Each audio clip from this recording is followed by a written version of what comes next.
बिहार और मिथिलांचल की हर खबर देखने के लिए यूट्यूब चैनल सर्च करें, सब्सक्राइब करें और बेल आइकन दबाएं। नमस्कार, बिहार मिथिला न्यूज में आपका स्वागत है। मैं मनोज और बड़ी खबर बता दें, निगरानी की टीम कर रही है और अभी तक देर रात तक छापेमारी चल रही है। निगरानी की टीम ने भू अर्जन पदाधिकारी राजेश कुमार गुप्ता के 3 ठिकाने पर छापेमारी की। पटना, सासाराम और फारबिसगंज में छापेमारी चल रही है। राजेश गुप्ता सासाराम भू अर्जन पदाधिकारी के पद पर तैनात है।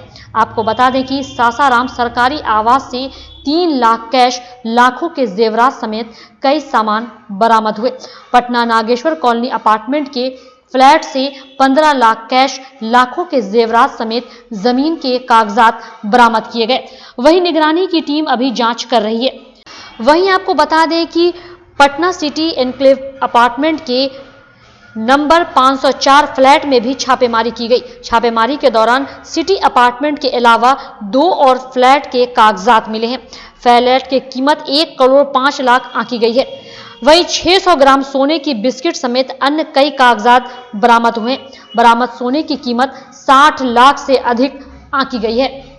राजेश कुमार गुप्ता हैं, भू अर्जन पदाधिकारी सासाराम।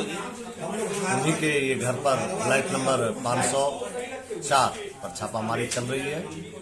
क्या क्या बरामद हुआ है?